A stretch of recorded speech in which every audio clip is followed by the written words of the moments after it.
we'll try it again. Okay. Round two. I don't know why we get these things.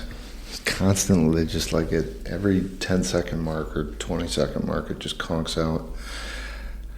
We're back. This episode, 2001's Spy Game, which was a little high profile for us, but I don't know. We were looking at Paris, Texas for the next movie, and we haven't done dailies in a while, so I don't know. Spy Game was good because I like the fact that it had a pretty decent budget, but it just cleared its budget. So it did, like, I remember when it came out in the theater, it didn't stay for too long. Like it had two pretty high profile stars, Brad Pitt, of course, and Robert Redford. But budget of $115 million, cleared the box office at $143. Catherine McCormick, Stephen Delane, and Larry Brigman were co-stars, and screenplay by Michael Frost Beckner and David Arata. This was an easy sell for you just because your boyfriend Brad was in it. Yep. And Robert Redford and just the whole thing. Your mom has a thing for Robert Redford. Like most women over the age of 45 have a thing for Robert Redford. She does, yeah. So the brief outline, if you haven't seen it, a lot of people have seen this. It was a pretty popular movie when it, or at least, came out quite a long time ago. 01. Can you believe that? That's what, 23 years ago? I saw this in the theater. I can't believe it was that old. Yeah. U.S. and China are close to a major trade agreement. With the president due to visit China and seal the deal, the CIA learns that an asset, one of their agents, Tom Bishop, played by Pitt, has been arrested at People's Liberation Army prison in Shuzhou. Is it Shuzhou? Shuzhou? The first one sounds good to me. And is going to be executed unless the U.S. government claims him. The government doesn't want to claim him because they got a big trade deal going on, and the U.S. wants microchips or something. And it's less messy to say, yeah, this guy's nuts and acted on his own. So a group of CIA executives summoned Nathan Muir, a veteran case officer, and Bishop's mentor, who plans to retire that day from the agency. While purportedly interviewing Muir to learn his story with Bishop, the executives seek a pretext for not intervening on Bishop's imprisonment. Unknown to them, Muir was tipped off about Bishop's capture by fellow CIA veteran Harry Duncan, the Hong Kong station chief. No more from the Wikipedia article, but I guess to encapsulate, most of the movie revolves around kind of a cat and mouse that happens in Langley between Robert Redford, Muir, and some of the other execs trying to figure out how they can burn Bishop, and Muir running around trying to figure out a way for him as an ex-case officer, as soon to be an ex-case officer, how he can manipulate the system and get Bishop busted out. Just I think the unsung star of this movie was Muir's office. Yes, I would agree with that. Like, the big semi-burned American flag, and he has papers everywhere. He looks like a big deal kind of case officer guy, and then you find out there's like tons of these guys all over the building who've managed ops and they just walk into the building in the morning with the C.I.A. building. Yeah, that's Langley. With their suits and their briefcases, and you think they're going to get to work. And I mean, they do get to work, but then they like open up to their office and it's like, oh, wow. Yeah, do you live here in your office? Kind of, like and I don't know that everybody's office is like, I mean, it's a movie, it's a set, but right. Like, you don't know if that, it looks like the office of a director, but the other thing I think that kind of plays into CIA lore is that at least in the movie, every inch of that building is monitored, recorded, videotaped. All the phone lines are tapped, coming and going everywhere. Like when he goes into that meeting, when Muir goes into the meeting with all the top executives, from another wall, there's somebody running tape, like videotaping the whole thing, recording all the sound, playing back all the phone calls. And when he steps out of that, he steps out into a bank of just computers that are, people listening to other people's phone calls, and everyone's listening, and how, it's kind of I could never work there. It just seems like total paranoia inducing, I mean, I think rightly so, but it's total invasion of your privacy. I mean, there's nothing that no one does not know about you. If they have access to all of if they're always videoing, if they're always surveying, tracking your phone calls, like later in the movie, I don't think this is saying too much this way, but he can't even make a phone call that no one will know about. If they want to know who he called to he goes order to lunch, somebody else's office. And no one can use their own phone because, they know where calls came from. But this, again, this is no one. Now, almost 25 years later, there's, I can only imagine, like, how that's been ramped up since then. This was back in the time. Yeah, that's true. Like, when there was no Facebook when this movie was made. Right. There was no web-based smartphone. There was just there was like old flip phones. Yeah. But and phones connected to landlines. Landlines, a lot of that. And people listening to their messages. Like I'm sure there's a number of other programs and protocols that are in place that the American people know nothing about, but one of the programs that has made it into the zeitgeist is called Echelon. Have you heard of that? No. So Echelon is basically for anyone out there in the intelligence community, I never served in the military. This is from memory, and I'm not reading off of anything, but it's a surveillance protocol or a package that sweeps and monitors any digital all over the place. If you make a phone call anybody makes a phone call, this thing is sweeping conversations that are happening in the way of a microphone. It looks at emails from everywhere, from somebody's hospital to your home, corporations, within the program, it sniffs for like hot button words or code words, things like that, so they can zero in on people they may want to target. And that's one of a number of different surveillance packages that the CIA and other intelligence agencies utilize around the world in cooperation. But I think, like, the American people almost don't want to know how much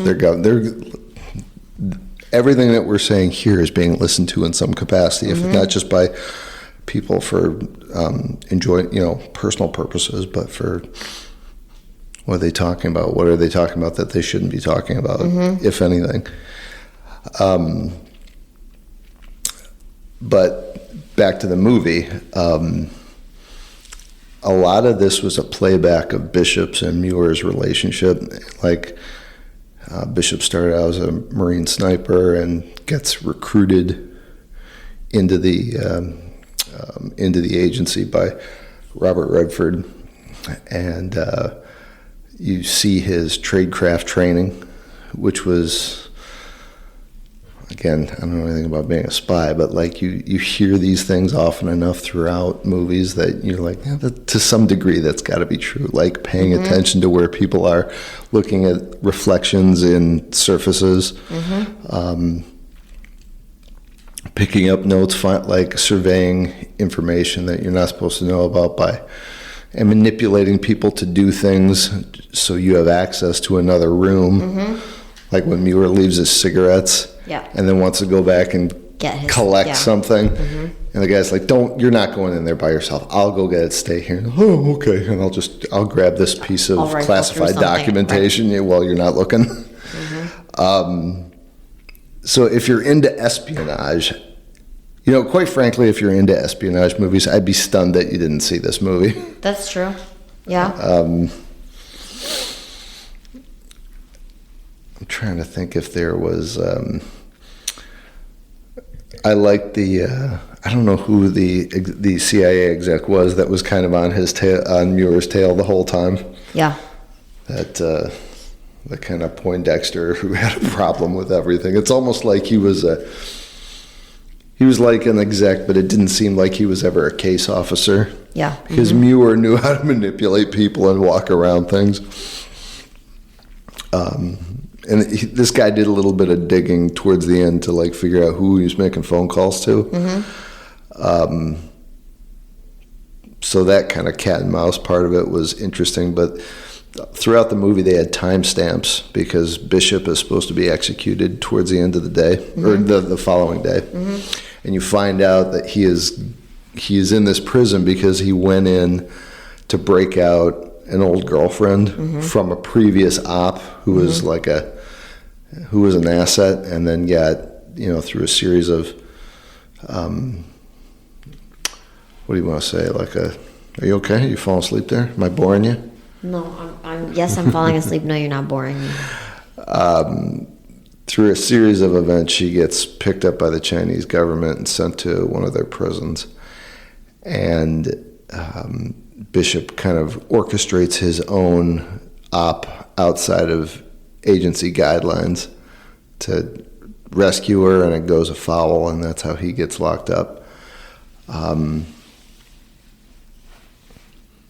think the other thing that I found that was really what you learn about everything that we're told about the military is that they take care of their own, and there's a point in this movie when they're both stationed in East Germany.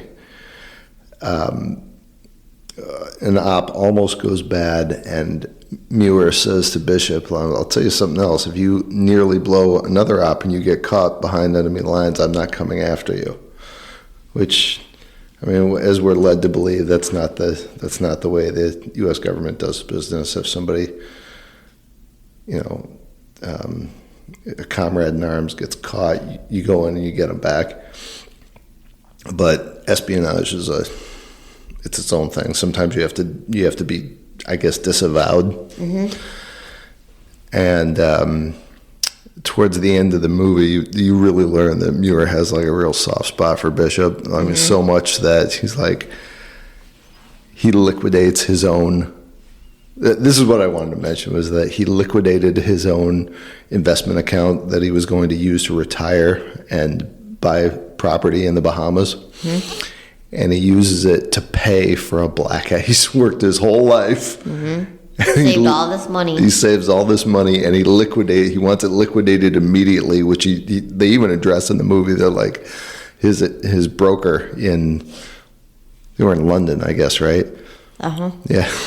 His broker's like, whoa, slow down. You're going to pay penalties, taxes. This is supposed to go via dispersion slowly. You're going to bleed like half of this. So he has his account balance wired to him, or to like to a Cayman account, and you can it ended up being just shy of $300,000. And like for an investment nerd, I'm like, oh my God, he probably had a lot more than that. And just because he wanted the whole thing in one day, he really got raked.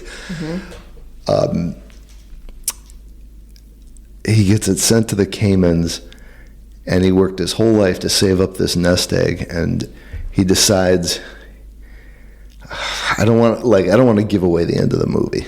How do I do this? Like, he's going to get involved in helping Bishop, but he saves all this money and he liquidates it and he uses it to pay for part of the op. Mm-hmm.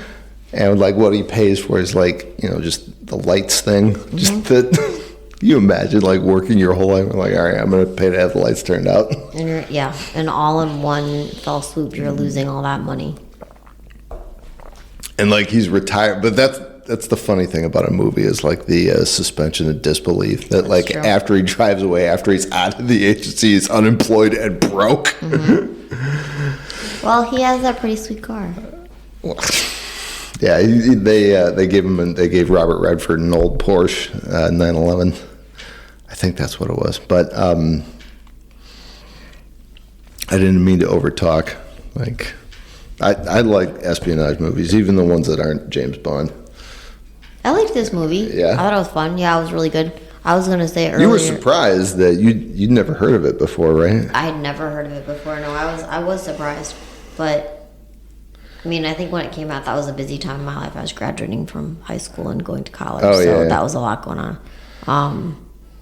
But I was going to say that the movie pulls you right in. Like they always say, any good book or any movie should, like, pull you in the beginning. Mm-hmm. And I think that because we watched this movie, I mean, you've seen it before many times, you said. Mm-hmm. But we watched it this time around in several different settings, times, whatever. Mm-hmm. We broke it up over like three viewings. And the first time we turned it on, it was very good. I mean, it pulled me right in. That's what I want to say. It starts off with the Bishop's trying to break out his girl from the prison, and they do it under the guise of they're doctors trying to inoculate people, and. Just from the, like, immediate, like, pressing play for the movie to start, it just starts off, it just, like, hits the ground running. That's always a good action or adventure theme, mm-hmm. or characteristic. I'm surprised when, like, especially bigger movie, like when you said you hadn't seen it before, I'm like, are you kidding me? You like Brad Pitt so much. Mm-hmm. You never even I don't think you'd ever even heard of it before, right? Nope, never heard of it before. Let's see, what else can I tell you about? I can tell you a little bit about the production. It was made in Morocco between November 5th, 2000 and March 19th, 2001, Budapest. It was originally supposed to be directed by Mike Van Diem, but Pitt passed on playing the title role in The Bourne Identity. Did you know this? For this project. No. Yeah, Pitt could have been born. It made its worldwide premiere at the Mann National Theater on November 19th, 2001. Let's see, reception. Opened at number 3 behind Monsters, Inc. Wow, I didn't know that movie was that old. Harry Potter and the Sorcerer's Stone earning $21.6 million during the opening weekend, combined with $30.6 from its first 5 days. The film grossed $62 million, $362 and change in the U.S. and 143 and change worldwide. Review aggregation on Rotten Tomatoes gave Spy Game an approval rating of 64, which I got to tell you, I think is kind of low. I mean, have you ever looked at like Rotten Tomatoes? Their the thing like with certified fresh ratings. Mm-hmm. It's like you can see a movie that's certified fresh and be like, yeah, that's just not for me. Like opinion, just like this podcast, it's our opinion. You can talk about characteristics you like. This was directed by, was this Tony Scott? Mm-hmm. Yep. Like I love Tony Scott movies. Like the Scott Brothers movies are, they're fast paced. They have a particular look to them, like Top Gun, and they're Tony Scott. I think Tony was the one who killed himself. Yeah. Oh, really? He's the one who jumped off that bridge. Oh, yeah, you told me about this. Remember this? And yeah. no one could Okay. figure out, or at least I haven't heard why. I wonder if it had anything to do with, was that they directed, or they, what do you call that? Where you, at the end of the movie where I said that might have been his wife. Oh, like the in memorial credits. Yeah, they in memoriam. They They dedicate a dedication. Dedicate. I was trying to say directed. They dedicated the movie to. I don't know if it was. That's a good thing to say. I didn't think about that. Yeah. I don't know who that was, but it was somebody with his last name. Because I'm looking at. Like his personal information. Yeah, I'm looking at his spouses, and it doesn't look like anyone died. Yeah, but it's, if you like The Last Boy Scout, Days of Thunder, Top Gun, Beverly Hills Cop 2, Crimson Tide, Enemy of the State, Man on Fire, Deja Vu, Unstoppable, those are all Scott movies. So if you like that kind of look and the way he puts a picture together, without question, check it out. Yeah, he jumped off the Vincent Thomas Bridge.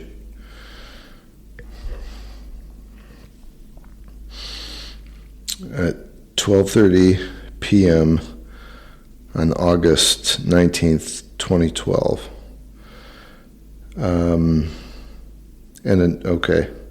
Investigators from the Los Angeles Police Department Harbor Division found contact information in a note left in his car parked on. I know this is the funny thing. He didn't seem to be like too much of a, at least you know how a lot of Hollywood people kind of define themselves by what they drive. I think he drove a Prius, if I remember right. Found contact information in the note left in his car, parked on a bridge, and a note at his office for his family. One witness said he did not hesitate before jumping, but another said he looked nervous before climbing the fence, hesitating for 2 seconds before jumping. He landed beside a tour boat. His body was recovered from the water by Los Angeles Port Police. On 22nd of August, L.A. County Coroner spokesman Ed Winters said the 2 notes Scott left behind made no mention of any health problems, but neither the police nor the family disclosed content of the notes. Ooh. This is the thing, is like some people, like, I think you and I are in agreement that we're not going to get anything answered when we die. We don't think there's going to be any kind of I don't think we're going to a place where we can ask somebody, all right, like, what's going on with the Kennedy assassination? I think, like, once somebody dies, that's it. You're never going to know. But I would love to know why he did that. He might have been depressed. L.A. County Coroner's Office announced that the cause of death as multiple blunt force injuries. No shit. Therapeutic levels of the antidepressant mirtazapine and the sleep aid azapaclone were in his system at the time of his death. Coroner's official said Scott did not have any serious underlying medical conditions, and there was no anatomic evidence of neoplasia or cancer identified. November 2014 interview with Variety, Scott described his brother's deaths. Ridley Scott described his brother's death as inexplicable, saying that Tony had been fighting a lengthy battle with cancer, a diagnosis the family elected to keep private during his treatments, and in the immediate wake of his death, yet mentioning his recovery. And yet they just said no evidence of cancer was identified by the coroner's office. That's what I mean. It's like... That doesn't add up. It doesn't make sense. November 23rd, 2023, profile of Ridley's... What? I mean, if they kept it, if the family kept it a secret, You can't keep then it a how would secret no from the one- coroner. I mean, the coroner opened him up and be like, "Oh wait, yeah, I see he what had you're all saying. kinds of." I see. Yeah. November 2023 profile of Ridley Scott by the New Yorker mentions that Tony Scott called his brother, who was filming in France, mentions before jumping from the bridge, noticing that he was downbeat and unaware of the situation Tony was facing. Ridley tried to energize him about work. I said, have you made your mind up about this film yet? Get going. Let's get you into a movie. That's a bummer. Mm-hmm. I don't know what's more of a bummer, the fact that he died or the fact that we'll never know why, that you can't, like... I mean, I guess now you can't do anything, but... That's the thing with suicide. It just hits so many people. We'll never have movies by that guy again. Mm-hmm. Yep. And we've got his brother did... Ridley did Aliens, or Alien. Mm-hmm. And, I mean, it's just... I loved all his movies, and it's just even now it's a bummer. Oh, before I forget, you wrote this down for me, I have to mention, on the last podcast, I don't know who I was comparing Cher to, that she was too tall for somebody, but I said she was like 6 foot. Mm-hmm. Robert De Niro. Oh, yeah, that's right. That's right. 'Cause in Midnight Run. Midnight, yeah. Robert De Niro is 5'10", Cher is 5'7", so I couldn't have been more off. That's crazy. Like, when you see her on stage, I'm like, she's got to be tall. Yeah. Mm-hmm. Yeah, sorry, Cher, you're not 6'4". You're not an Amazon. You're 5'7". You're shorter than me. And De Niro's maybe an inch over me. Wow. All right, my mistake. That's one thing we do on Critique-Opolis. We own up to our mistakes. Mm-hmm.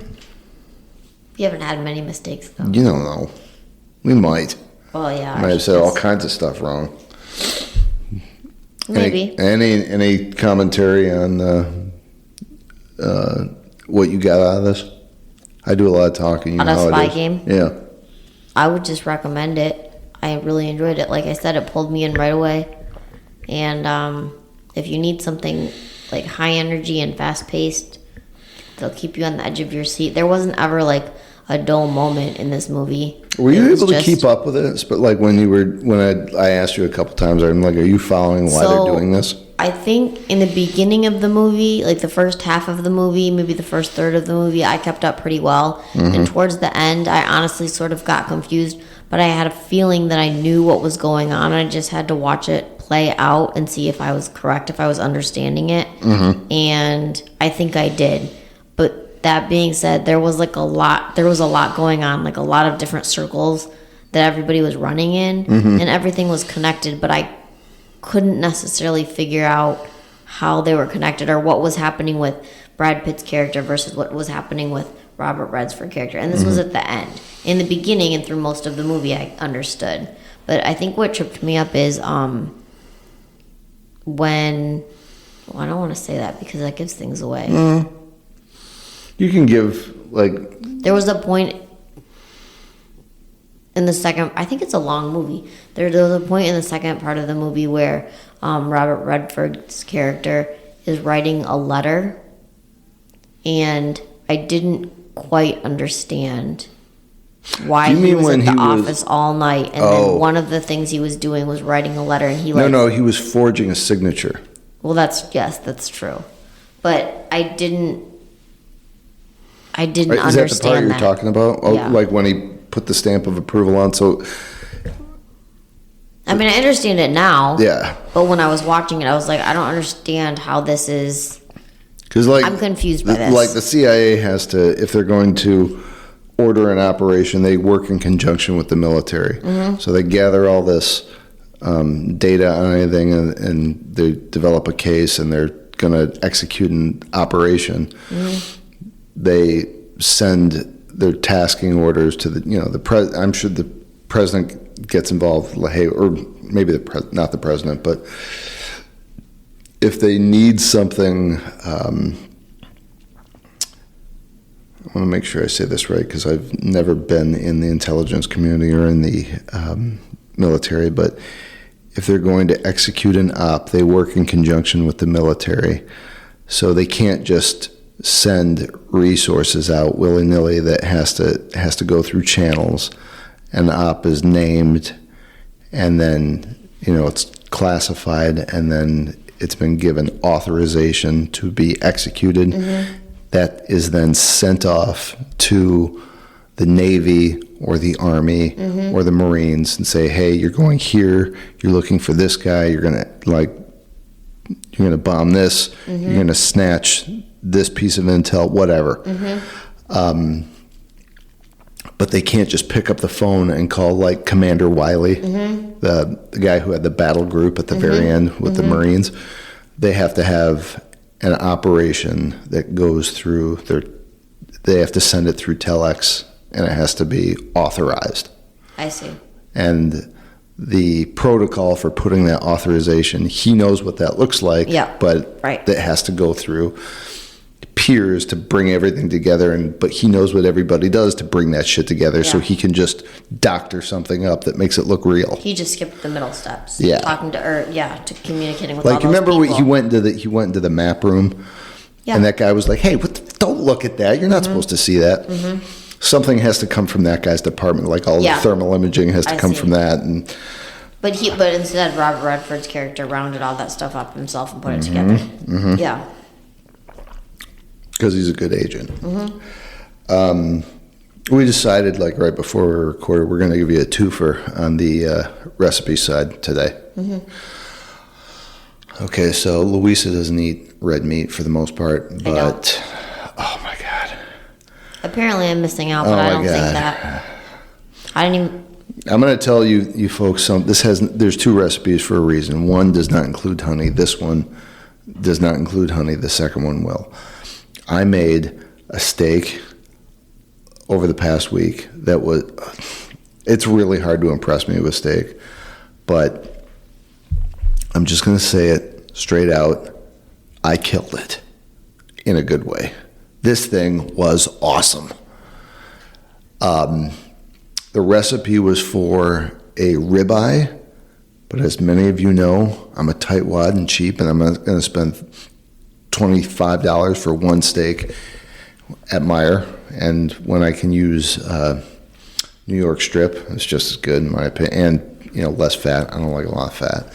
So you take your steak and you marinate it for a week in buttermilk. I know it sounds crazy. I've had people come up to me and say, you ruined that. Say, you don't know what the hell you're talking. You don't know what the fuck you're talking about. This thing was awesome. So you put it in a little Tupperware thing. You just pour buttermilk over it. You make sure it gets underneath it, and then cover the top. Make sure it's totally submerged in buttermilk. Cover it with your Tupperware top. Put it in your fridge. Forget about it for 6 days, if not 7. And then, do you have to go? No. You sure? Yeah. Okay. It's a scam call. Oh, okay. Thank you. Then, once your 6 days is up, you pop it on out, and then salt and pepper, and then garlic powder, both sides. Mm-hmm. Grill it. And you got to wait till it's up to around 500 degrees. But I think I did 4 or 5 minutes each side. Oh, yeah. It was pink in the middle. It was like largely pink. If you like it less pink, the pink to get more concentrated toward the middle, of course, just grill it longer. But Jim next to me at the Ann Arbor Farmers Market on Saturday, he's like, that just sounds disgusting. I'm like, I know what it sounds like. It was awesome. It was so good. And we made, we chopped up peppers and onions and zucchini, olive oil. What did I put on that? Salt, pepper, and something else. I can't remember what the other thing was, but whatever it was really good. What seasoning it was.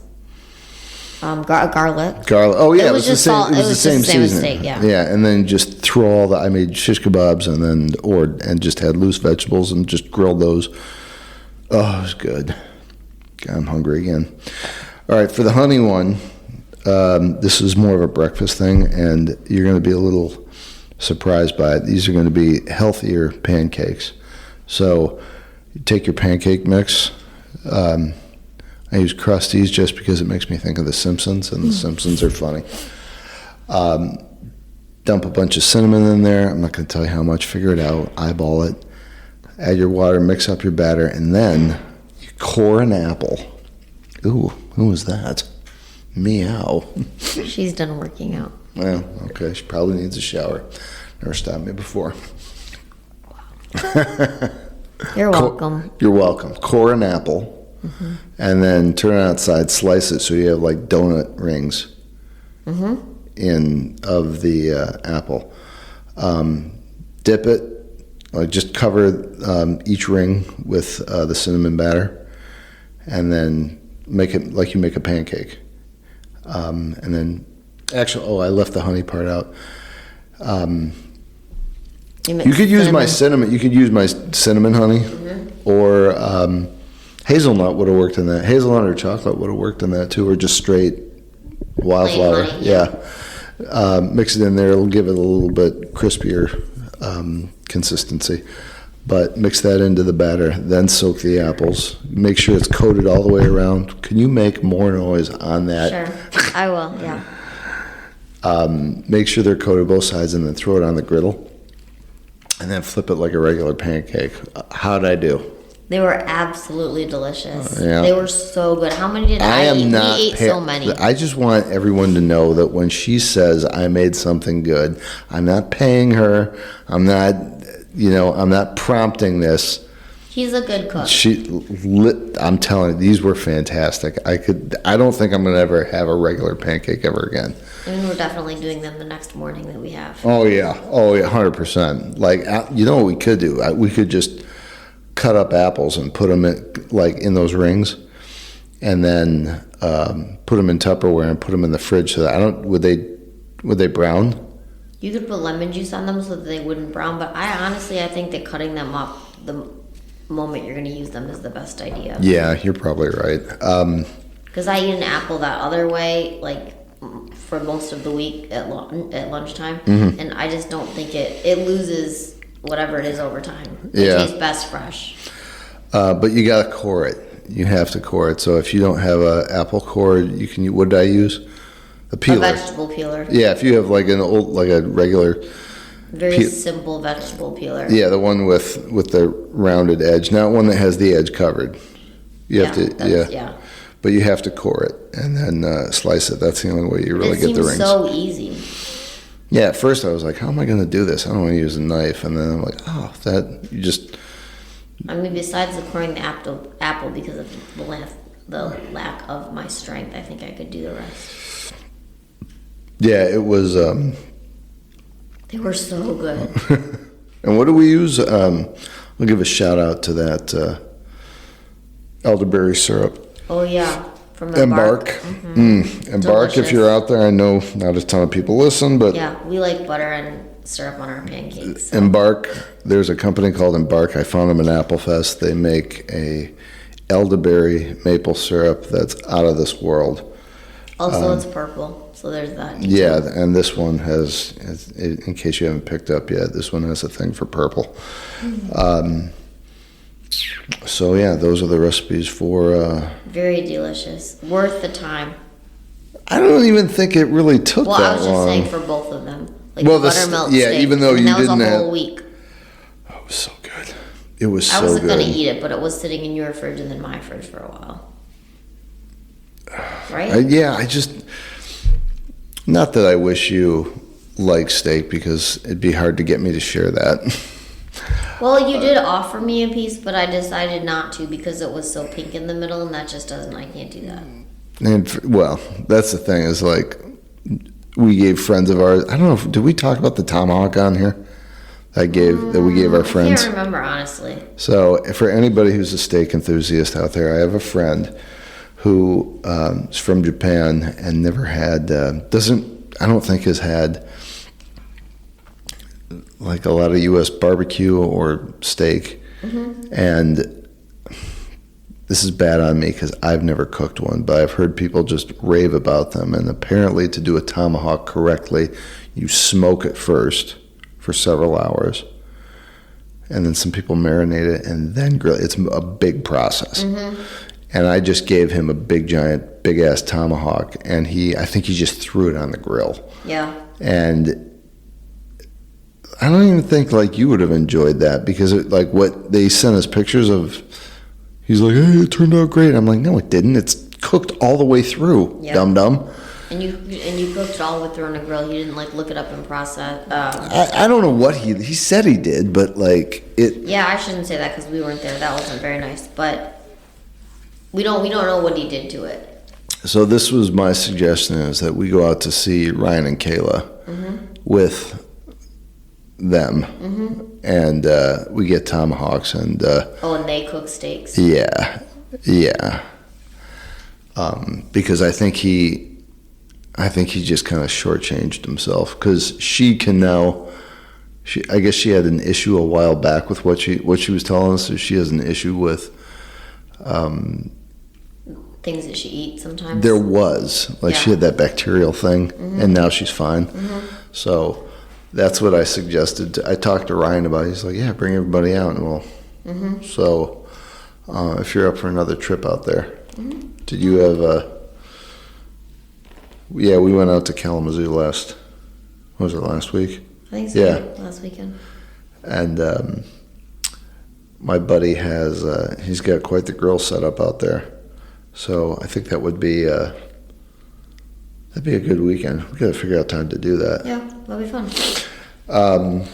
So what do you think? Paris, Texas next time? Sounds good to me. I want to watch a trailer, but I've heard good things, and I just cannot remember who told me about it. I have people I could ask though, but I've heard about it before. We should do a dailies too. Let's do a dailies back to back with Paris. Okay, that sounds good. All right. I'd say farewell from Hollywood, but farewell from Hollywood by way of Ann Arbor. Until next time. Okay, one more thing. What? What did I forget? What? You didn't forget anything, but since I didn't do a lot of talking. Yeah, you didn't. I don't know what's. We just some of us finished celebrating Halloween, and I just wanted to put out there: did anyone happen to see Heidi Klum's Halloween costume? Because she always goes all out, and I was very impressed by this year's Halloween costume. She was E.T. with her husband. I got a picture ready to show you. All right, let me see. Did he go as Harry Thomas? They were both E.T. So what? She was E.T. dressed up like a girl. Like, remember the movie when they said it was the young daughter. Yeah. And they put the wig on her. Yep. Come on. And mom comes out and she's like, "Oh, you're so cute." Yeah. Is that her thing? Heidi Klum gets crazy for Halloween. Yeah. Halloween every year. We'll have to look back. I have some friends who are just bananas about Halloween. But look at that. See this. What? Wait a minute. That's her? Yeah. That looks like a. But look closely. Her head is underneath. It's lower than the head. Oh my. Do you see? Oh, I was gonna say, is that a mask? It's so her face is in the neck. Her face is in the neck. Yeah. What? How did they have? They must have had those made. They must have had those made. God, that's Looney Tunes. But I do honestly. I always remember, like at Halloween, like a day or two later, to look online and see. And usually it just comes across my feed anyway. But they must just really love Halloween, or go to some big Halloween party, or I mean, her costumes are amazing. What did you see any costumes around town that blew your mind? On Sunday, we went trick-or-treating down on Main Street. Yeah. And I saw a few really good costumes on Main Street. We saw this one guy, he was a dad and had a son, and him and his son were dressed up as characters from, I think it's either Fortnite or Halo, maybe? Okay, yeah. And this guy, his costume was so cool, and we stopped him on the corner to to tell him that and to ask him about it. And he made all the parts of this costume from a 3D printer. Oh, wow. It was so cool. We stopped and took a picture. And then we noticed as we were saying goodbye, he couldn't like move from the spot because everybody was coming up to him saying how cool his costume was and can we take pictures. But yes, to answer your question, that was like the coolest costume I saw. I thought this was funny is that even like 2 days after Halloween is over, there was somebody at the market who was dressed up as like, I don't know what she was like. What was that Tim Burton movie, Nightmare Before Christmas? She was dressed up, I think, as like the girl. Oh, yeah. From that, but she was wearing. I'm extrapolating here. I don't know what she was, but she had on. She looked like death, but she had on this white dress with flowers all over it and this big sun hat. Mm-hmm. This big giant white sun hat that was like, I'm spreading my arms out. It was like my wingspan. And like she put some real energy into it, so I wasn't going to make a dig, but I'm like, honey, you're 2 days late. But then you had a neighbor who had a Halloween party last night, 2 days after. Yeah, that's true. I know. Well, I guess because Halloween was in the second part of the week, so maybe people and actually downtown at the bars, a lot of adults had Halloween on Saturday. Yesterday. And Halloween parties on Friday night, and I was like, I'm so glad I'm turning in. It was like 9:30 or 10. I was like, I'm going in and going to bed. Yeah, no offense to people who like Halloween. Halloween's just not my thing. I like it for the preschool level, but that's all. Well, you got a jam. All right. So, hugs and kisses. We're going to get back to you with Paris, Texas. Toodaloo. Talk soon. Okay, bye.